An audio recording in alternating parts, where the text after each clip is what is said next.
మీరు అప్పుడప్పుడు చూస్తుంటారు, రేవంత్ రెడ్డి ఒకసారి మాట్లాడతాడు కాళేశ్వరం మీద 1 ఎకరా బారలేదంటాడు. ఉత్తమ్ కుమార్ రెడ్డి రోజు నిద్రలేసి 50,000 ఎకరాలే బారిందంటాడు. ఇంకొక కాంగ్రెస్ నాయకుడు అంటాడు 1,00,000 ఎకరాలే బారిందంటాడు. ఇవాళ నోటికి మొక్కాలి, ఒక్కొక్క లీడర్ ఒక్క తీరుగా మాట్లాడతాడు. ఇది నేను చెప్తున్నది కాదు, source submission of irrigation engineers report to the newly formed Congress government.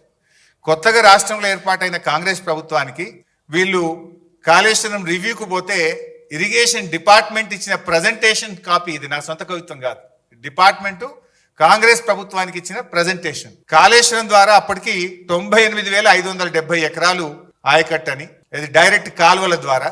అదే విధంగా కాలువల ద్వారా నింపిన 456 చెరువులను నింపడం ద్వారా 40,000 ఎకరాల ఆయకట్టు. SRSP stage 1 stage 2 Nizam Sagar కు 1,67,000 ఎకరాల కొత్త ఆయకట్టు. మొత్తం 3,04,766 ఎకరాల కొత్త ఆయకట్టుకి ఇచ్చాం. అదేవిధంగా స్థిరీకరణ 17,08,230 ఎకరాలు స్థిరీకరణ జరిగింది. అదేవిధంగా కూడవెల్లి హల్దీ వాగుల ద్వారా ఇందా కేటీఆర్ గారు చెప్పినట్టు ఆ 2 వాగుల మీద 66 చెక్ డ్యాములు నింపితే 20,576 ఎకరాలకు సాగునీరు అందింది.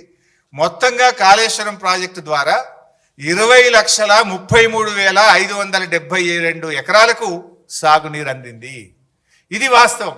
కానీ ఏం మాట్లాడతారు, 1 ఎకరా బారలేదని ఒకడంటాడు, 50,000 ఎకరాలు బారిందని ఒకడంటాడు, 1,00,000 ఎకరాలు బారిందని ఒకడంటాడు. వాస్తవానికి 20,33,572 ఎకరాలకు అప్పటికే సాగునీరు అందించాం.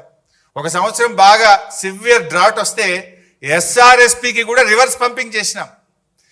మిడ్ మానేర్ నుంచి ఎల్ఎండికి నీళ్లు తెచ్చి ఎల్ఎండి ద్వారా ఎస్ఆర్ఎస్పి స్టేజ్ 1కు స్టేజ్ 2లో తుంగతుర్తి, సూర్యాపేట, కోదాడ దాకా కూడా కాళేశ్వరం నీళ్లు పంపించి పంటలు కాపాడింది కేసీఆర్ గారి ప్రభుత్వం. సో ఇది అంతా కూడా ఇది వాస్తవమైన రిపోర్ట్, ఇది ఇరిగేషన్ డిపార్ట్మెంట్ ఇస్తున్న రిపోర్ట్. కానీ కాంగ్రెస్ నాయకులు ఎకరం బారలే 50,000 బారింది అనేటువంటి ఒక దుష్ప్రచారం చేస్తున్నారు. ఇది వన్ పాయింట్. నెక్స్ట్